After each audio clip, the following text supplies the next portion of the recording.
How you guys been? It's been a week or so since we spoke. I think the last thing we spoke about was templates, using templates. I'm hoping that was a big help to everybody. Uh,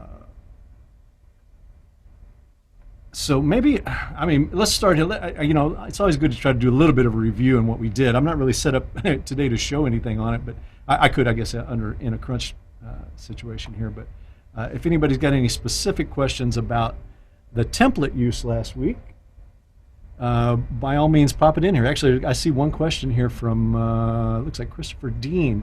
When using a template that includes manual delay comp, what is your show?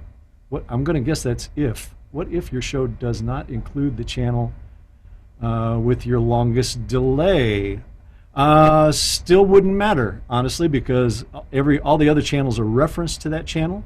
And it's just, there would be no relative offsets between the other channels then. So still not a problem because you've made everything back to that longest channel. Now, if you needed to shorten your overall throughput time, then that might require you to realign if you're not going to use that channel. So it's a little bit situational.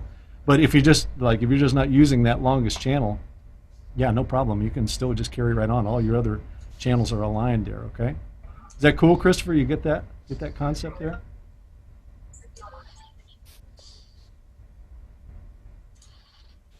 You can answer with your mic if you want, or just give me a thumbs up if you got that. Did you get the answer there?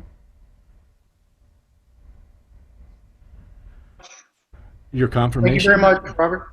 Oh, there we go. I was going to say your silence is your confirmation. All right. And just a few more people here. Okay. Any other questions on that? Let me look here. Gear's got one. One thing I noticed that I have not done with templates is that you keep all the channels in place when you spill. What if the channels originally are on different levels? All right, so one thing to note, when you spill, regardless of what layer those channels are that are included in either that VCA or group, which we'll definitely do this today, all of those channels are going to come to the top. It's almost like that spill is a filter and just says anything that is assigned to that master that you're spilling, bring it to the top layer, all right? So it doesn't have to be there. So in terms of the, is keeping all the channels, let's see, let me read it again, is that you keep all the channels in place when you spill. I don't keep all the channels in place, just strategic ones, Gear. So like even on the show file I'll show you today, I have some VCAs and some audio subgroups kind of bank safed into place, and I just spill around that. So once I spill, then those inputs become visible without losing sight of the key inputs that I need to mix the show. So I hope that answers your question there. Any other, oh boy. It does, thank you. Thank you. Yep, awesome. All right, so I'll take just a couple more questions in the chat if you got them, and if not, then we'll kind of move on to groups and VCAs and blah, blah, blah. Mute your mics if you haven't, otherwise I will. All right. Okay. Well, today really I kind of changed my tack midstream before this lab, and it really all had to do with I recently released an article for Live Sound International talking about my use of groups and spilling and all kinds of things like that in order to manage a really big show, which I think we've used that show file, funny enough, in the lab here a couple of times. But it was kind of an article on how we do that sort of thing, or how I made that really work to my advantage on a really, really big show. So ironically, once the article came out, I had a week away from the lab, and I received just a ton of emails saying, hey, please cover that in the lab. Let's go through that and kind of dig in. So this kind of superseded where we're going to end up, where I was planning on going, but I just thought we would do that anyway, okay? So I've got one session up here now. We could pull up the big session if we need to really drive home the point, but I think we'll probably get through it in this one session here. Okay, so with that in mind, let's kind of get going here. So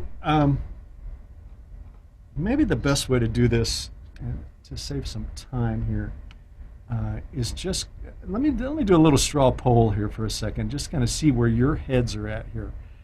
How many of you guys, let's just do it just raise your hand in the hand raising mechanism. I'll just get a sense of it in terms of percentage. Let me ask this question first. How many of you guys are front of house mixers? How many front of house mixers we got in? Nice. Keep them coming there. Probably should ask how many monitor mixers we got in here. We're actually going to cover some of that today. Yeah, okay, nice. You can let your hands down now, okay? And how many of you guys, you know, when you're setting up your mixes, lean on audio subgroups as opposed to VCAs? Let's take that one first. Audio subgroups. How many of you use them? And you're using them as submasters, right?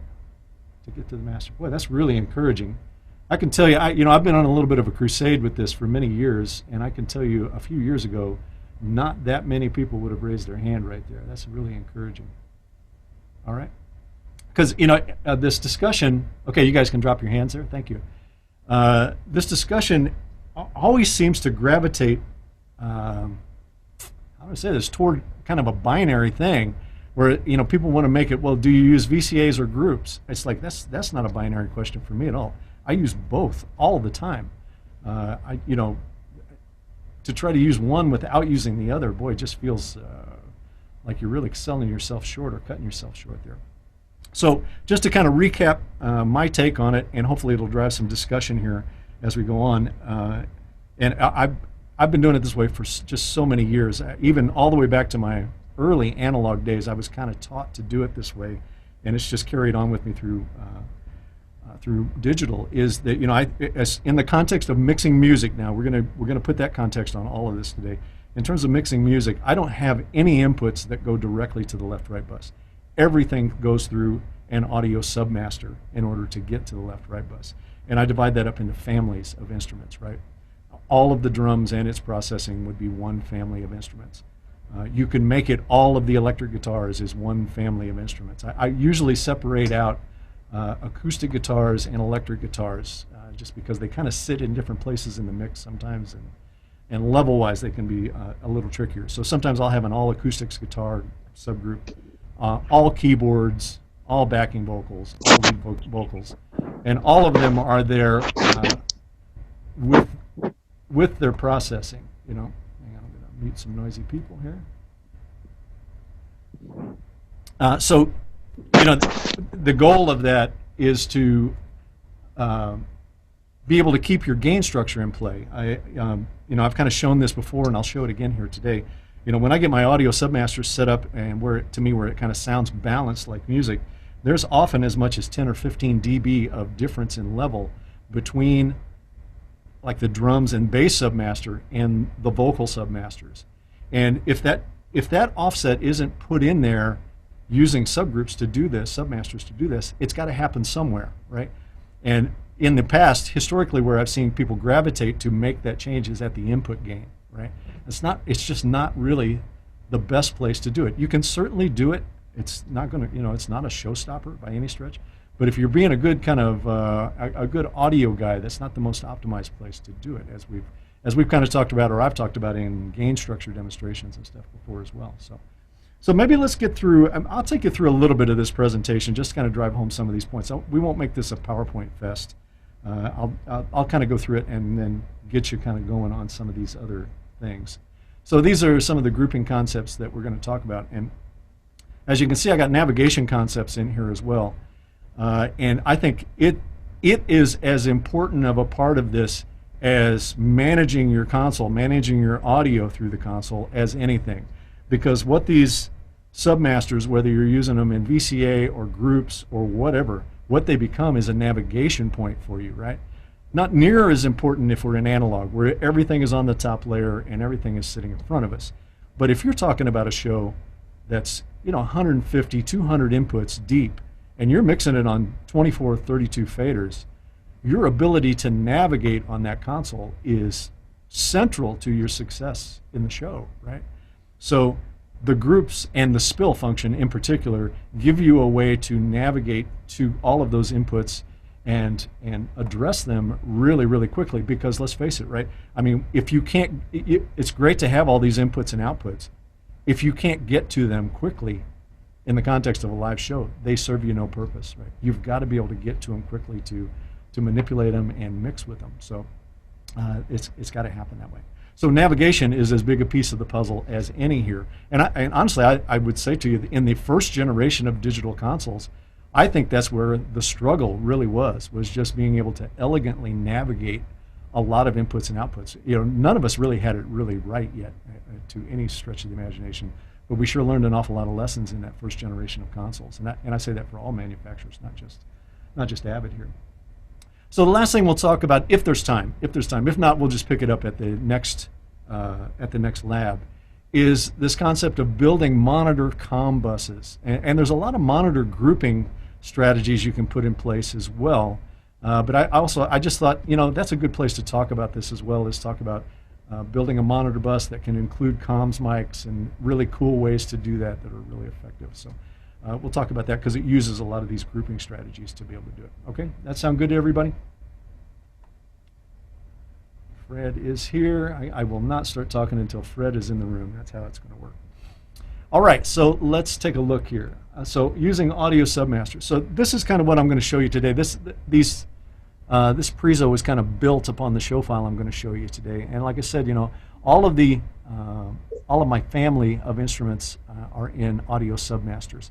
And I want to reiterate just again, you know, that includes all processing, et cetera. The idea, it's kind of a stem building mentality, right, where you want to build a complete drum mix and then just have a master volume for it. That's the idea with this audio submaster, right? So I do that for all the different families, even if it's just, honestly, if it's just bass DI, I still do it. It allows me to keep my input gain at the right places on my bass DI and then reset the volume of it in the PA system, all right? So even though in this situation, you can see I probably got just one or two inputs assigned to the bass guitar, I would still have a submaster for it. And there's other reasons for that, as you'll see going forward here, okay?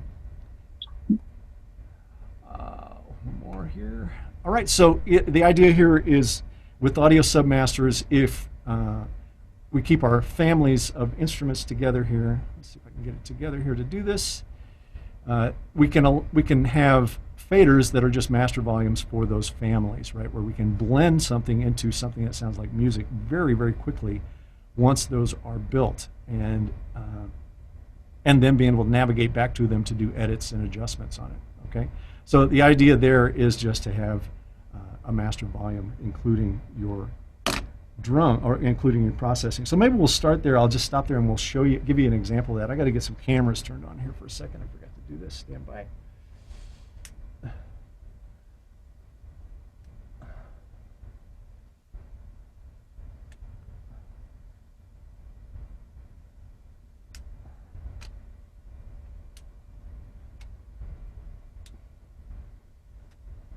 There we go. There they come.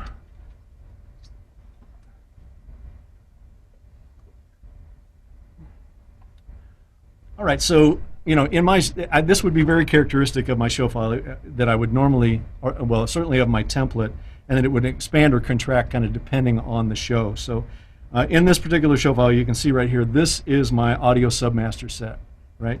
And it's not far off of what you saw in the drawing, right? Which is, this is my drum submaster, bass, all the guitar, electric guitar. Actually, I combined electric guitar and acoustic guitars on this particular show file. Keyboards, backing vocals, and lead vocals, right? So that is the audio submasters. The entire input set for the show travels through that set of audio submasters. And then within that, I've got VCAs that are operating inside those groups for key elements of it, which we'll get to here in just a second. But as you can see, you know, here I'm on a 48 fader console. I got a lot of faders here, but still I don't have access to any of the drum channels right now. Right? If I want to get to them, then I've got to tunnel down. I've got to actually spill to get to it, right? So I would spill this, and here are my drum channels starting to come up here that I can get to, all right? So just making adjustments and going back out of that, all right? So that is how that is the idea there. And again, the idea is to keep your gain, your input gain high, and keep your input faders in a high resolution portion of their throw, right? So you can make, you know, small adjustments, small meaningful adjustments on it, okay? All right, so we're going to stop there for a question. And Christopher, is it? Yeah, Christopher Dean, go. Got a question there? Do you use all stereo or a combination of mono and stereo subgroups? I'm almost always stereo. The only one I change sometimes is the bass guitar subgroup. If it's all mono, low frequency stuff, then sure, I'll just save a group and make it mono. Yeah. That answer your question there? Want to follow up on that at all or anything? Yes, thank you. Yeah, I mean it's so beautiful because it's so nice and easy now to make, mono or stereo subgroups. It's a piece of cake to do it, no penalty. Sully, welcome in, man. Good to hear from you. What's up?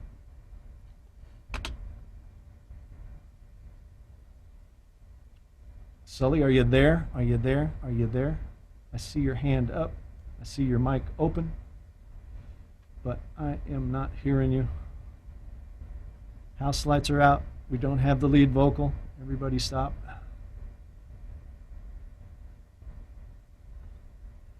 Brother, I'll come back to you. Oh, wait a minute. Oh. Why is it so loud? Yeah, just turn yourself way, way down there. Why is it so loud? I don't know. Why is it so... Way down, way down.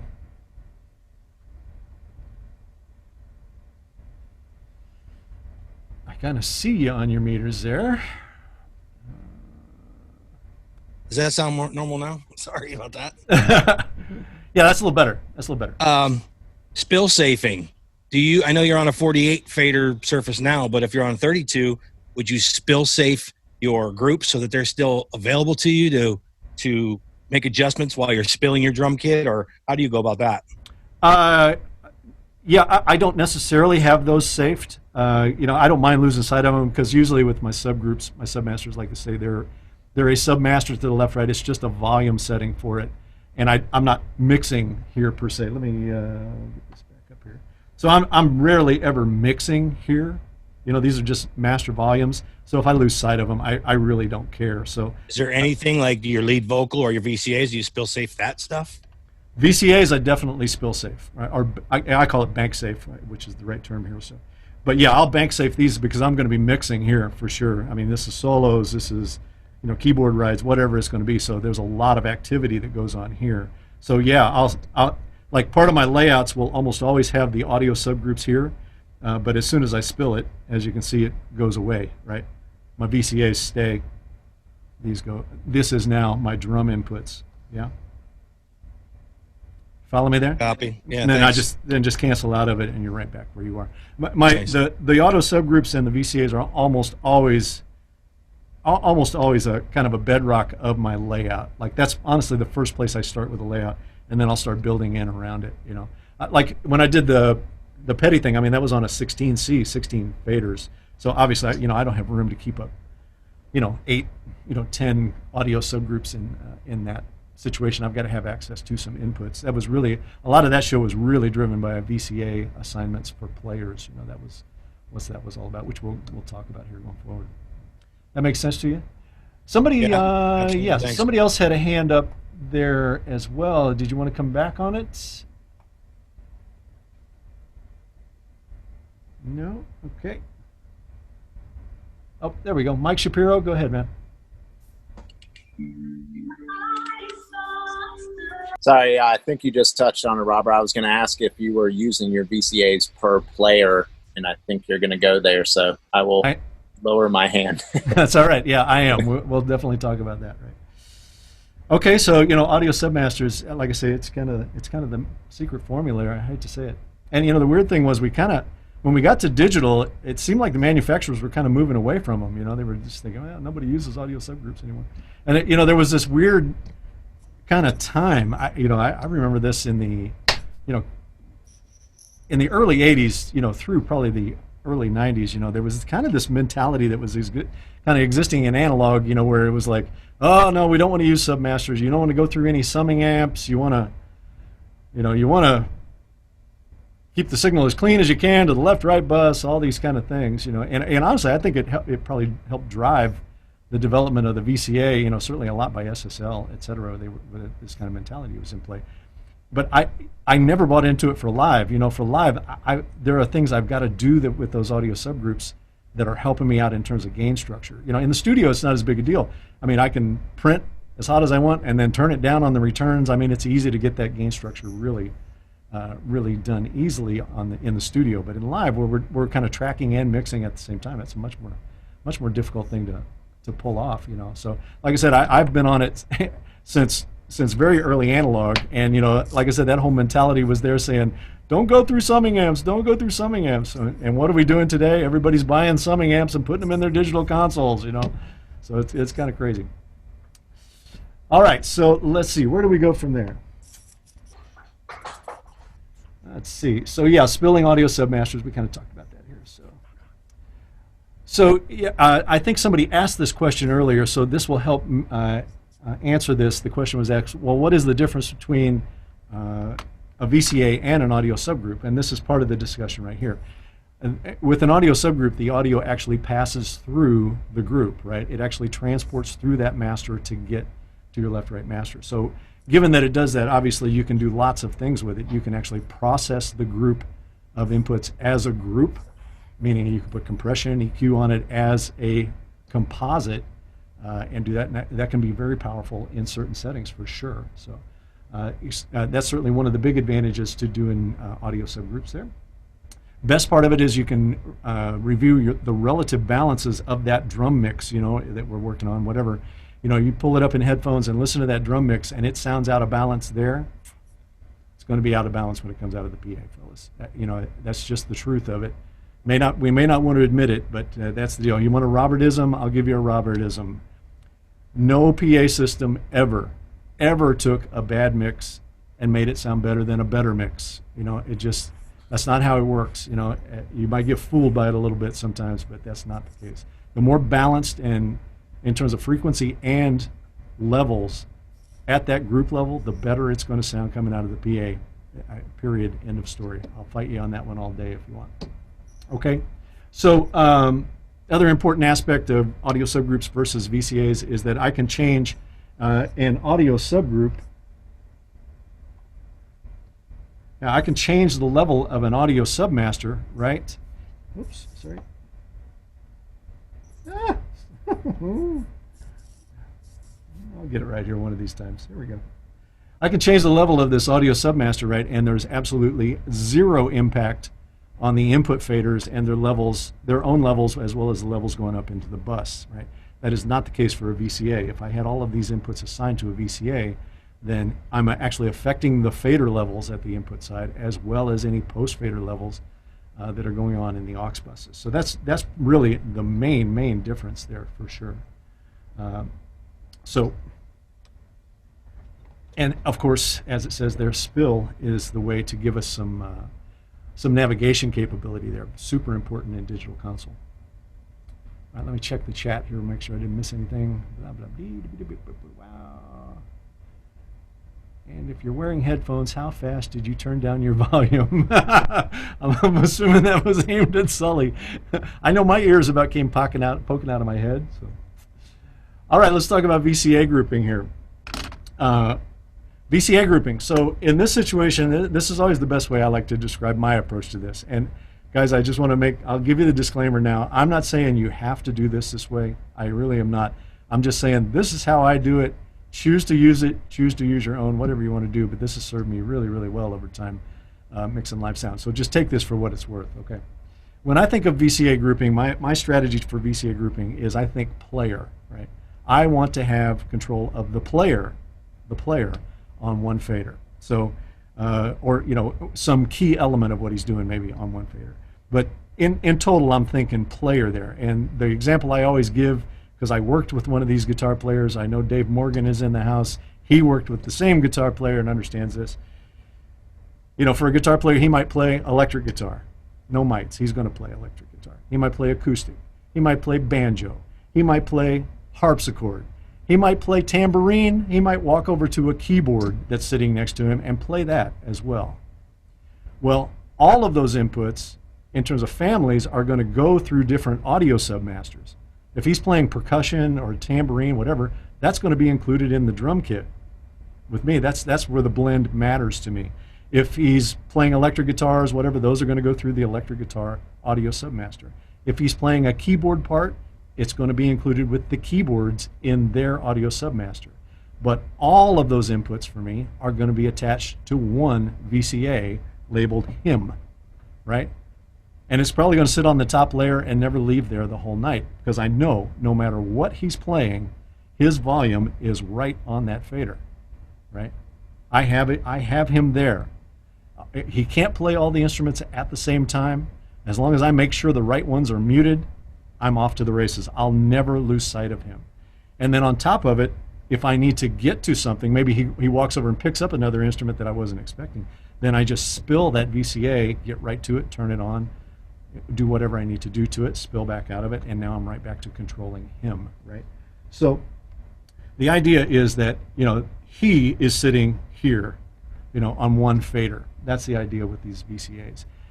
So, I don't necessarily use VCAs as that submaster where I'm setting a volume in the PA with them. I can make the argument for you that I don't think that's the greatest use of VCAs in that situation. I would much rather have them, in control of inputs. I don't really want to sit with these stagnant here and have them be VCAs. It's not really serving me much to do that. Matter of fact, VCAs sitting down here are in the low res portion of the throw. You're not going to be able to really mix on them there really effectively. You can still do it, but not really effectively, okay? So player, that's what I'm thinking there. All right, so let's talk about that in this context here. So as you can kind of see here on my example in the PowerPoint, I've got a set of VCA masters that are sitting at unity gain, right? And why are they sitting at unity gain? Because what that means is there's no offset being caused by them at the input side, right? The input faders are where they are sitting if that VCA is sitting at unity gain. Also at unity gain, that's the highest resolution portion of the fader throw. So even if I've got faders all over the place in terms of level, if I want to add a half a dB to everything that is assigned to that VCA, I can very, very easily do that when it's sitting around unity gain. I can do that very elegantly around unity gain, all right? So the idea is I make a move with the VCA, and then it goes right back to unity gain, and my mix goes right back to where it was. So it allows me to make moves with these particular things. So let's take a look at how that might work here. So in this situation, though, you can kind of notice I've only got a few of the drum inputs assigned to a VCA here, right? Maybe, and this, I got something similar to this on the console right now, but the idea is correct. So maybe I take kick, snare, toms, overhead, hi-hat, and I assign those to the VCA. Well, why am I only assigning those? Because I want to be able to move those things independently for maybe an intro or a breakdown or something like that. Well, what happens post-fader? If you've got post-fader compression, in your spank group or whatever, well, in my mind, that's okay in that situation, right? Maybe, matter of fact, as I turn that VC up, it's going to drive the compression a little harder. It's going to get a little crunchier, whatever it's going to be, get a little more exciting when I turn it up. But the most important part is when I'm done with that move, that fader goes back to unity and my drum mix is right back where it was, including the threshold on the parallel compression, all of that. All of it just goes right back to where it was if it's in unity, okay? So I gotta let somebody else in here. Okay, you with me there? Right, so let's take a look at another example here. So here's, you notice I got 3 keyboard VCAs here, right? And I used this specifically on Petty. This was exactly how I did this on Petty, so that I could manage all of Benmont's keys really well. And that is, assigning one VCA to the piano. In the instance of Benmont Tench, that was 4 piano mics, some helping steel that was used for some other elements of, the sound, etc. So just being able to have that on one fader was really helpful. Also having the organ, both the top mics and the bottom mic on one fader, and then all the rest of his keyboards, whether it's Wurlitzer, strings, DX7, whatever, sat on another VCA. And then that allowed me at any point to just completely reblend or feature any one of his keyboards that he would be playing at a given time. Same sort of thing. I say this carefully. He couldn't play all of them at the same time. Actually, he could, but You know, it allowed you to to blend them every now and then differently. Like one night he might take the solo on the piano, the next he might take it on the organ. So if you had the VCAs handy to you, you could jump right on that and catch it really quickly, right? So it allowed me to readdress that blend. All right, so here, take a look at the guitars here. So the guitars are in turquoise. Notice all the inputs are muted sans 1. Maybe this is an acoustic that he's going to be playing here, but that one fader is in charge of that. And then for the next move, notice that the percussion up in the top is assigned to that VCA. It's in the drum group family, but yet I'm still controlling it with the same VCA. You know, if it's a tambourine, he's probably taking 2 hands to play it. Not going to be playing any guitar during that. I can write it up as needed, okay? So thinking player there, player.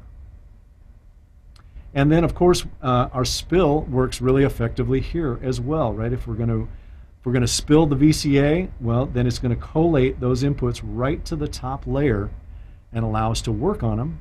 If you had stuff safed, the stuff that's safed is going to stay there. You work on your drums and then get back out of that spill and you're right back where you were, right? So, you know, this whole idea of, you know, I never, at least for me, I'm never hitting inputs buttons or input layers or anything. My entire navigation process emanates from either the audio subgroup spills or the VCA spills for the night. I can get anywhere I need to go because all of my inputs go through that process to get to the output, right? Does that make sense to everybody? Daryl Carter is in the house. Okay, let me take a look at some chat here and see how we're doing here. Would you have a separate VCA for a player's instrument versus vocal? Yes, I would. Yes, I would. In that situation, I would, most definitely. Let's see, what do we... that's pretty interesting. This is from Mr. Komsky. I'm sorry, I'm going to blow your name here. I mix a 7-piece band. A few of them play keys and guitar and a bone. I haven't changed my VCA layout in a while. This is worth a try. Nice, yes. In a big band situation like that where you got people swapping instruments all over the time, this is a real savior workflow for that. That will keep your head in the mix better than probably anything you can do here. Let's see. Are you doing your balance on the audio subgroups since you're not using the VCAs? When you say balance, I'm going to say, sorry, Komsky, I got it there, nickname, got it.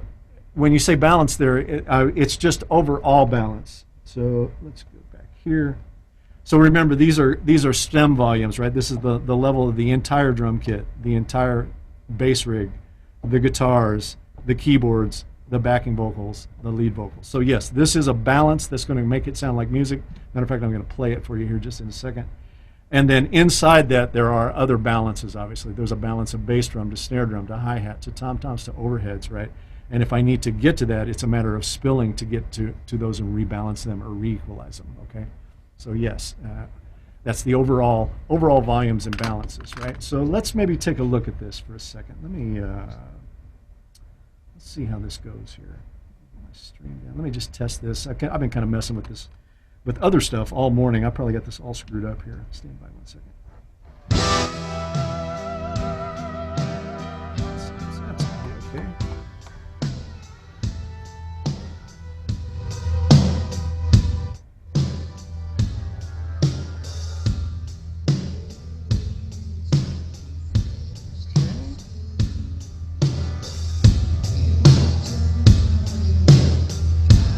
All right, so as you can kind of see here, this is the drum kit, bass guitar, guitars, acoustic guitar, that's what he's playing on that particular one, and some keyboards. And obviously in this situation I can change the level of piano to Leslie, and vocal obviously, so if we're going to blend it up here,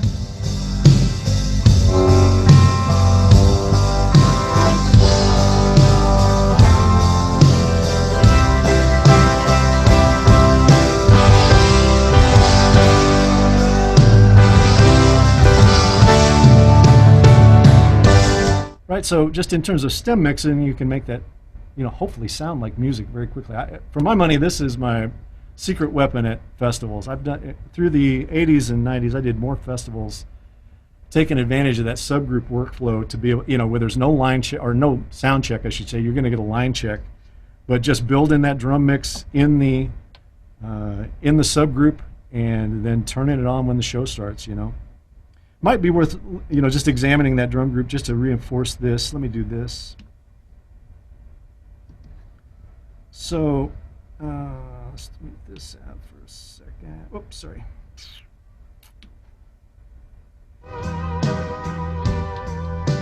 So I'm just going to give you the drums for a second. So just to kind of reinforce this here,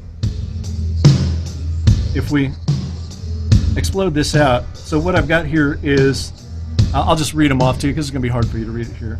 Hi-hat, overhead, some other mics, cowbells, and ride cymbals that are muted on this particular song. Another set of overheads. This is the drums submaster still. It's stayed in place. Right? But here is my kick snare toms bridge and my kick snare toms that is parallel compressed. These are my room and plate, right? This is all in here so we can make these relative balances here. This is another parallel path that I use for the snare drum. But the question will be, well, how do you get to your kick, snare, and toms if you're doing this parallel compression thing? And I've got it set up where I can actually spill the aux that is feeding this off of one of these chiclet buttons, right? So if I spill that, now these are the things that are feeding the compression, right?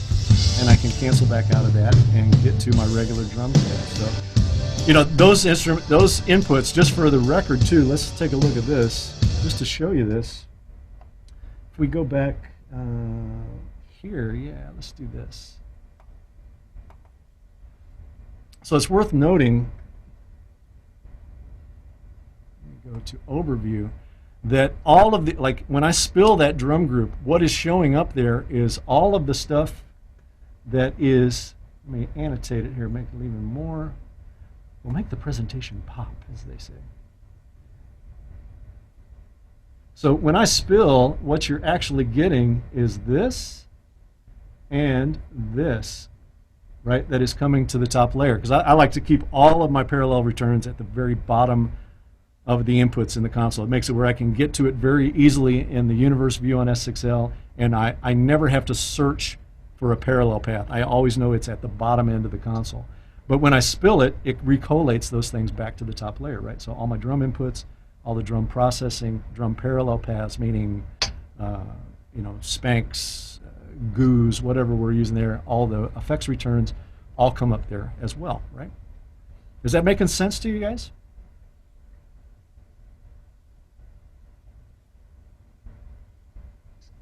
All right, so let me get back to camera for a second. Let's go here.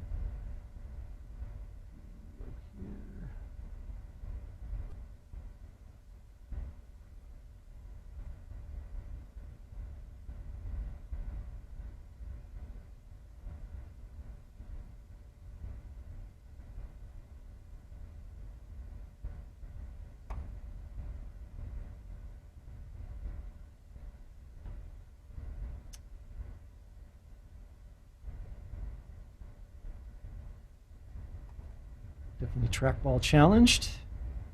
Okay, so as I mentioned earlier, one of the things I also have is that, kick, snare, toms, kind of overhead thing to be able to do a drum push, and push it into compression and make it a little fatter and bigger as you turn it up. And I've got that on a VCA, right? So that VCA is down here right now. I set it up here just because I didn't have it built into this layout. But if I were to spill that, right, what comes up are the things that are assigned to that VCA, right, which is a lot of the drum kit. If we were to look here, oops, let's go here and go here.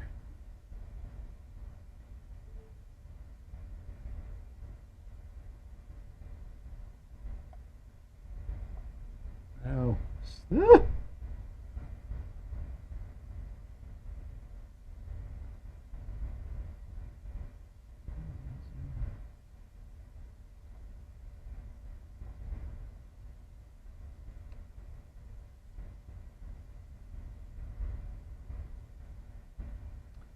I'll get there. Just hang in there with me.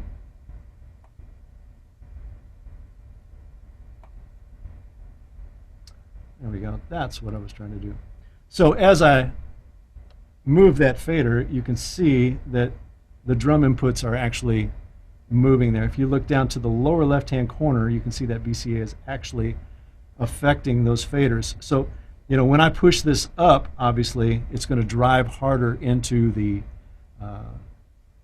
parallel compression, et cetera. Anything that's post-bus, it's going to drive harder into my effects processing, et cetera. It's going to change the drum sound, but it's only going to be there for a second, right? So, or as long as I need it for the breakdown or whatever it's going to be there. Okay. All right, let's go back here. Oh man, I'm flying on this thing now. Look out.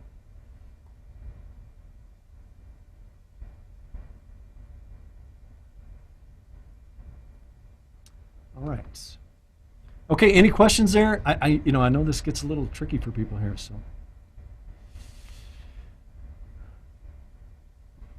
Christopher Dean, in answer to your question, yes, this is a 48D that I'm sitting in front of, but I usually work on a 32D. Okay, let's keep going.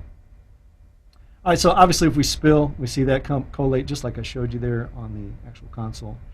And in terms of VCA kind of grouping strategy, the idea is that, you know, it's perfect for player control. That's the way I work with it, certainly. You've got to be careful with it a little bit, though, because it can provide, you know, really quick kind of post-fader blend assessment. But you got to know how your console actually solos, right? Because if it's a destructive solo in VCA, it'll give you those levels by muting everything else on the console. So be careful. Not very many consoles do it anymore, but some of the early consoles did do that. Obviously, it can also work as a mute group, where when you mute the VCA, it's actually muting it at the fader level, so anything post-aux is not going to be heard by it, et cetera. So it can work as a mute group as well. But it's also worked really well for me for a lot of other things, which are being in control of PA matrices, you know, all kinds of other things, which is what we're going to talk about next here. Right? So combining audio submasters and VCAs. So again, this is kind of based on my workflows. Again, you can do this as you see fit. Really, for me, this was all kind of driven by getting quick access and really quick control. So take a look at this here. So here you've got audio submasters and VCA masters in play. All right. So you can see that the drum kit, all the inputs in green, are assigned to a VCA master that sets an overall volume for the drums in the PA system, right? But inside that group is also a VCA that's in control of, in this example, kick, snare, hat, and overhead, right? That's going to be probably used for some feature in what it's doing, okay? So in that situation, right, if we spill the audio subgroup, like I said, it's going to bring up those inputs and allow you to work on them. If I spill the VCA, it's going to recollate it to just the inputs that are assigned to that VCA within that audio submaster, okay? And then same sort of thing here. Here's where it starts to get really cool with VCA, because VCA doesn't have to be assigned to an input, right? It can be in control of any fader on the console. So in this situation, and I've done this in the past, I'm not currently doing it right now, but I have done this in the past. I've taken all of my audio submasters, right? Not vocal submasters, just the audio submasters, and assigned them to a VCA, right? Then I have the volume of the music inside my mix bus on a single fader, right? In high resolution. That thing is sitting right in the highest resolution portion of its throw. So I can make very subtle changes in just the volume of the band without impacting anything on the input side. Just strictly the volume of the band, right? So here is my VCA that is in charge of my audio submasters. And of course, what happens if I spill that VCA? The audio submasters come right to the top. So I don't even really have to have them on the top layer if I don't want to do that. I can have them at the push of a button if I need to get it. And then on top of that, if I need to spill again, I can go to any one of those audio submasters and spill it, and it comes to the top layer now. So through 2 button sequences, I can work from being in complete control of my music to getting all the way down to the input level with inside the drum kit. Sully's got a question. Bring it on, man. I promise my mic will be the right level this time. Talk to us about your thoughts on why you submaster or VCA all your subgroups as opposed to all your band inputs? Like, what's the real difference for you on that being the submasters or the inputs, VCA? The real difference there is that I can make this move that I'm talking about right here. Let me back it up. Yeah, right here. So I mean, besides the pushing stuff into effects and that kind of stuff would be the main reason, right? yeah, that's that for me. That is the reason almost in total. Where I'm just taking the blend that exists at the audio submasters and making it louder. I'm just riding the band up without any consequence to the input side at all. Right now, could I do that inside of the audio submaster as well with another VCA? Sure, we could do that. It's just pick your poison there. But I like what you're going to see here in a second. I used to do this way and then changed to doing this with matrices. But I always loved having a VCA that was in charge of my music audio submasters and another VCA that was in charge of my vocal submasters, right? And by doing this, I could literally just pull the vocals out of the band mix and at any time feature the band and then put it right back where it was, and without any impact on gain structure. Because remember, if you were to do this at the input side, now you're driving those inputs harder into the group, and the group is now driving harder into the left-right, right? So you're probably going to run out of an amount that you can do that at some point, and you've probably got enough headroom built into the audio submasters to the master bus to be able to control them as one and push them up or down. So that's my reason. Hope that reads for everybody there. Makes sense. So let's carry on in our little cute little PowerPoint here. So here, as I kind of mentioned here, I'm surprised how many guys have not glommed onto this, although it's much more popular now in digital consoles than it was in analog, where you have a left-right driving your PA system, and you have an auxiliary driving your subwoofers, and at some point in the show, you turn your PA system down only to realize the subwoofers are not coming down with it. It's still really loud, right? Yeah, I won't even ask to raise your hands how many guys have done that. We've all done that in our lives. Well, VCA is the answer to that, right? Just assign a VCA to your left-right master and the same VCA assigned to your aux master that's driving your subs, and that blend will stay intact now as you turn down that VCA, right? So remember, it's just a remote control for faders, nothing more, nothing less, really, and that'll allow you to keep those things, keep your blend there right. Now you can kind of treat that if you want, not to go down the rabbit hole here, but kind of treat that like a loudness button on your stereo as well. When you turn it down, do we add more subwoofer or whatever you want to do? You can do all kinds of stuff with that if you want to do it. All right, let's carry on. Oh, and of course, let's talk about the spill from that aspect as well, right? So if I have that fader sitting on the top layer, I don't even have to have my master fader sitting at the top layer, right? Or the auxiliary. I just spill that VCA, and what comes up? The aux master and the left-right master. Now the difference here is that you can't spill a left-right master. Unfortunately, you can't do it. I really wish we could do it because it would make a lot of sense in this workflow, but they don't allow you to do it. But you can spill the aux. So once the aux is visible to you on the top layer, spill the aux, and now everything that is in that aux is right in front of you. Kick, snare, keyboards, bass, whatever it's going to be. And if you include that in a sends on fader workflow, which we'll kind of talk about here, now those faders actually represent the actual aux levels, right? So if you did a sends on fader plus spill there, now you're right down to the source going to the subs there. So again, very quick here. You're not going through layers and things like that. It just works so great to be able to work with these spill combinations to get to where you need to go. Okay. Let's look at another. Let's see, what do we got now? Oh, so here's your matrix one, right? So, and I've been doing this for a long time now, and I don't think I'll ever work any other way now. So I take at least one VCA, especially on S6L where I can have it up on the top layer all the time. I take one VCA and I assign it to all of my matrix drives for the PA, all of them. So main left, right, down fill, aux PA, front fill, all of those are driven by their own matrices that is being controlled by one VCA. And what that does, very similar to kind of controlling those groups, this gives me a grandmaster volume for the PA system, that impacts nothing below it.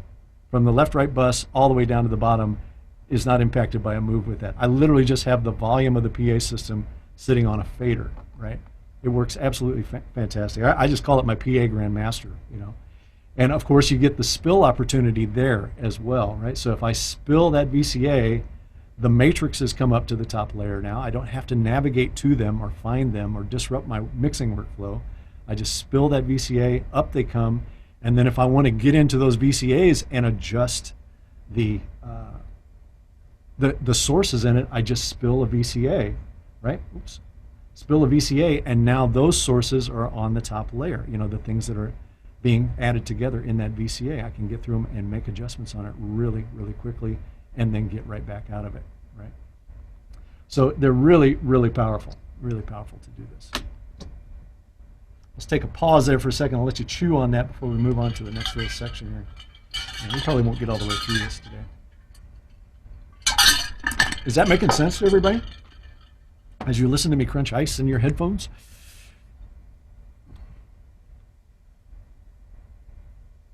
I'm just kind of reading through some of the chats here. Yeah, good, making sense. Yeah, nice.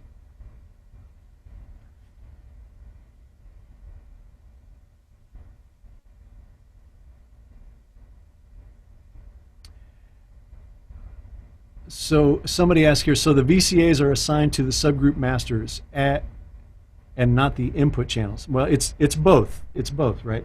I just have one VCA that's dedicated to the music subgroups there, which is just a master volume for those subgroups. It's same concept as having a PA grandmaster.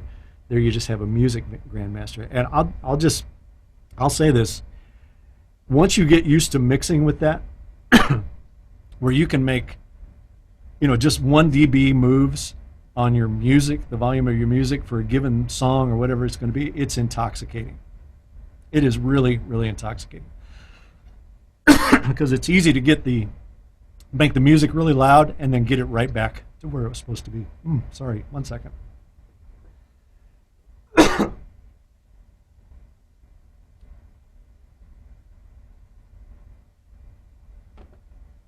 I know it was kind of a secret weapon on Petty where I always have my master volumes sitting right next to my vocal, and it's just these little bitty rides all night just to keep, I call it kind of revealing the vocal instead of trying to push the vocal up above it. Just pull the music back just a little bit to kind of reveal the vocal. It works really, really good. Sean, go. I was going to say it's a quick, easy way to, you know, if you're getting in feedback trouble, you just pull your band down 1-2 dB and you can, you know, make some space for the vocal and not have to worry about it. And the balance stays the same. And, you know, if you got a singer in front of the PA or whatever, or runs in front of the speaker cluster, whatever, you can get the band out of your way real quick. You sure can. Yeah, like I said, it becomes kind of intoxicating once you start doing it. You start realizing how powerful just that little bit of dynamic move is in it, you know. All right, so let's talk about another little thing that we can do if we subscribe to the submaster concept. It gives you the ability to do some other kind of cool things using matrices, right? And that is building what I call offset mixes. And this is going to probably become, as we kind of get back in the world of mixing live sound and maybe start doing some streaming as well, this concept actually becomes kind of important, especially if you're working in smaller venues. So the idea is that we're actually going to take a matrix and rebuild the subgroup mix there, right? So that if, let's say, heaven forbid, we're in an environment where the guitar is too loud. I know, it's crazy talk. It's crazy talk. It could happen. Where the guitar is too loud, so really what we might end up sending out to the stream would end up essentially being mix minus, right? Would be mix minus the guitars.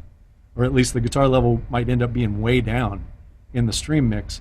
Well, using kind of audio submasters here, we can very, very easily and quickly offset that level to the stream, right? So it kind of goes like this. Check this out. So if you take your and add your submasters to a matrix, not your left-right, and this is for the stream or maybe even for recording. I mean, you could do this to the PA if you want to, but I don't think I would do it in that situation. It starts to get hard to manage at some point. But if you add your submasters here, then obviously you can rebuild what is feeding your left-right bus. You're basically still building a second left-right bus by doing this, right? And if these go up post-fader, they're following your levels that you're setting on the console. I don't think we really give you a pre-fade option to get those there. Actually, I should check that. I don't remember seeing that, but it might be true. I'm going to check it before I say it here.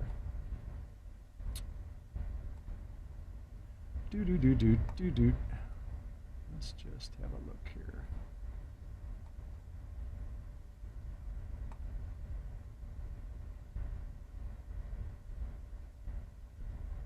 Yeah, so you do have the ability to go pre-fader, pre-mute, or post-fader into the matrices. So a couple of different options for you there. Let's back up one. So if you're trying to create something that is going to follow your subgroup levels, then obviously you would want to put it up post-fader, right? And in that situation, really, you're just going to set those levels at 0. It's just going to follow the offset or the levels that are set with your audio submasters, right? Let me get this up just so I can have a little action shot as we go here. Oop. We've got a lot going on in the lab these days.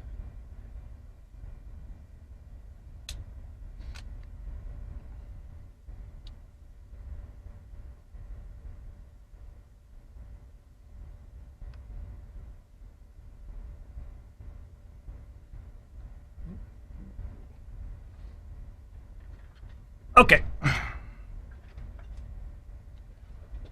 So again, if you set it post-fader, you would actually want to set these levels up in the matrix at 0, right? You're just going to give it full gain possibility there, and then it's going to follow these levels that you've set into place here, right? So that's certainly one way to do it. And then once you get there, if you needed more guitar in the matrix, you're going to go to the matrix and add more guitar group, right? If for the show you actually needed this here, it's going to be a little bit of a problem if it's post-fader.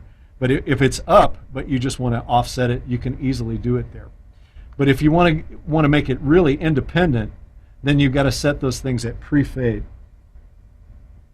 You want to set the input levels that are coming into your matrix pre-fader of this.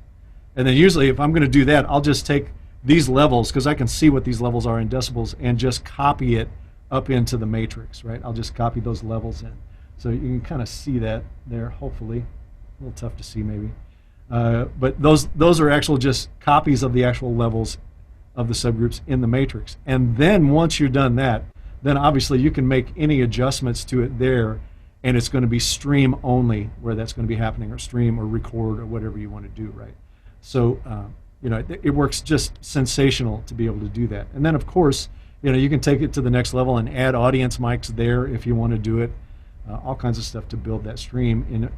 And in addition, you can create a second master bus by just duplicating your left-right bus inserts, or creating specific mix bus inserts for the stream, right? You could put in multiband compression, whatever you needed to do to get that audio prepared for the stream, and still you haven't done really anything differently on the input stage. You're just reallocating outputs there, right? Okay.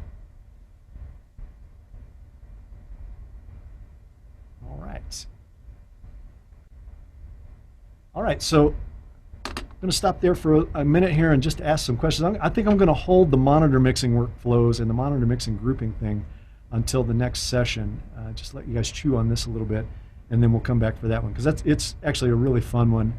It's one where I'm kind of surprised that more guys haven't picked up on how to do this on their monitor show files. There's some guys out there definitely doing it, but I'm surprised how many guys don't realize how simply they could be doing some of this stuff in monitors. So let's take a look at the chat again. Let's see what's happening there. I'm sorry, Whitson. I'll get you next week, buddy. I'm sorry. We're going to just run out of time. We'll be here for another hour on the monitor one, I promise you. But I'll get it to you for next week, I promise. Let's see. What kind of metering device is that? That's a Clarity M on the device, or on the console here. Yes. Yeah. Somebody's saying they do the offset mixes for their delay rings, etc. So yeah. So let's see. Is there anything else I can show you here today before we kind of depart at our 1 hour time frame? I think you guys kind of get the idea here. So please check it out. Feel free to drop me a line with a question. I'll try to address it in the next lab.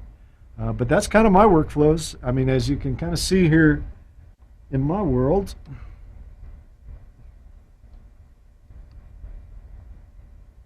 Yep. I'll get my act together here on this camera switcher at one point. Oh, that camera's off. There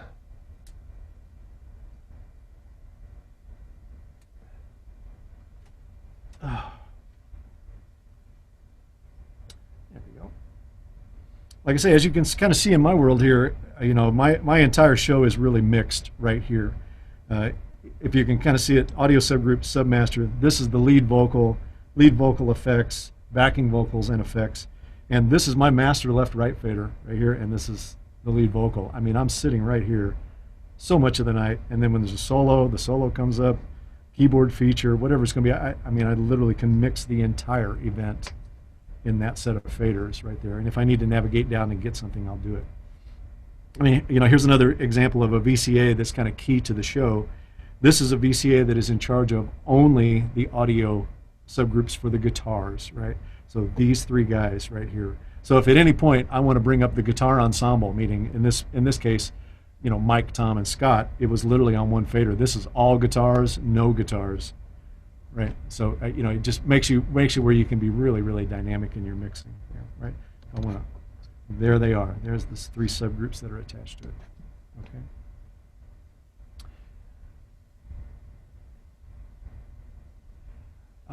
This is from Vladimir. Yes. Can you explain, please? Is the audio master? The audio master is a combination of VCA and subgroup master.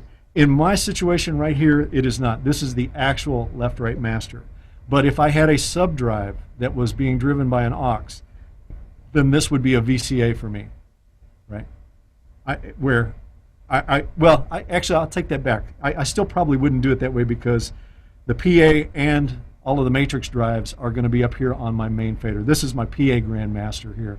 This has got all matrix outputs that go to the PA system. So my subwoofer would probably be in there, right? But more often than not, I don't drive the subs with an aux. It's usually just an extension of my left-right bus. So, do I change VCA assignments on a per snapshot basis? Typically, no. Typically, no. And you know, you have to be careful doing that, right? You have to be aware of how VCAs work, because let's take this for example. Let's use this as the example here. It's a nice, easy one. If I wanted to take this VCA that is in charge of these three subgroups, right, and reassign it during the show, I have to make sure that it's at unity when I reassign it, right? If I have it sitting down here, well, now the actual subgroup levels are down here. If I reassign this VCA to something else now, these are going to jump back up. They're going to skip back up because they're not being controlled by this VCA now, right? So be careful with that. You know, if you want to work in and out of unity, assigning things to and from it, to and fro from it, you can. But I mean, I tell you, the only time I think I would ever get caught doing that kind of thing is if I had a very small amount of VCAs on my console that I only had, maybe I only had 6 or 8 VCAs, then yeah, I might consider doing that, but you got to do it carefully. I mean, luckily in this world, I mean, I'll put my Avid hat on here. You know, here we are sitting on a 48 fader console. I have 48 VCAs available to me. And in the S6L line, it doesn't matter what console you're on now. Whether you're in 16 faders or 48 faders, you have 48 VCAs available to you. So they're there to use, man. By all means, use them. So let's see. Yep, inputs. Thank you for the kudos there, David Morgan. I appreciate it, buddy. Thank you for stopping by. Always great to have you in the room. There is not room for all your VCAs in the 8-fader bank. How do you manage that? Well, are you talking about right here, Gear? Is that what you're saying? Are you asking if I can expand out of that? Because I could make this all VCAs if I wanted to do it. Well, yes. What I was thinking, do you have all those VCAs on the top all the time, and then whenever you spill to whatever? So are you on the 32 channel console, do you put some VCAs to the bank to the right of you now? So you have your 8 VCAs there, but do you go on towards the right of the console? Yeah, I could, certainly. If I pulled up the big orchestra show that I had, which was the basis of the article, I mean, the VCAs on that show alone were probably, 15, 16 faders of just VCAs, because there was first violin VCA, there was a an entire string section VCA. There was a lot of offset possibility there for control and for spill. I mean, I had nearly 60 mics of orchestra there, so there was a lot of VCA control there, but it just expands out. Yeah, I think my question was mostly circled around the because you have the 8 instrument or player VCAs, but then you have the management VCAs like the main PA and the subs and all that stuff. Well, right. You have the main PA up there, yeah, of course, yeah. Like for instance, if I wanted to see those main PA VCAs or that main PA matrices, I would just go to that VCA and spill it, right? So. Let's see if I can find it here. But where would that main PA VCA live during the show? It actually lives here for me during the show. There. Yeah, you're cheating. And you have a bigger mixer than me. It's there for the whole show. But I'll say this: if I was on a smaller mixer and I was doing this process, that would be on the top layer at all times. I would bank safe that into place. I would probably never lose sight of that. I mean, maybe once I get it set, I might be willing to let go of it. I won't say never there. But yeah. Because I caught myself during the show at times as well, just taking that master VCA and man, I mean, half, 3/4 of a dB, and all of a sudden the PA just feels better for a given song. Especially if you go to a ballad or something like that. If it's time to rock, instead of trying to push more level out to get the rock to happen, to feed the rock, just turn the PA up. I mean, it worked great. Yeah. It just worked absolutely great. Thank you. Right on. I'm just going to check the thing here for any more. Vladimir, I hope I got your question answered there. If I didn't, I'm sorry.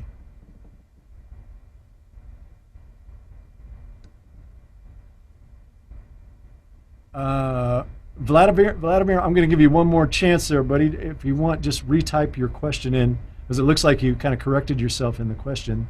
Just go ahead and type it back in. I'll try to get to it.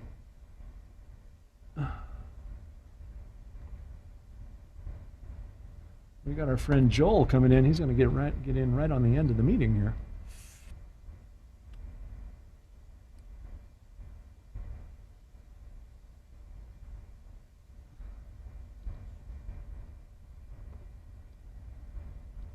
Oh.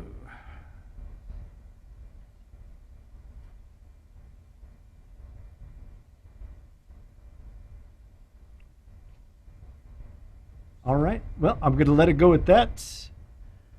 Guys, thank you for tuning in. I'll try to get the audio to sound a little better next time. I've been working on it a little bit every week, trying to get things to sound better going across the old interwebs. But thanks for tuning in today. Watch for the recording. I'll send you the email with the link to the recordings and all that stuff. Go up on YouTube if you need to rewatch or anything. Get out there and use this stuff. Try it out. I say get out there and use this stuff. Where are we going to go? We can't do anything right now. So, use it at home. Get into virtual sound check at home and keep practicing, all right? We'll see you guys. Thanks for tuning in today. We'll see you later. Bye-bye. Thank you, Robert.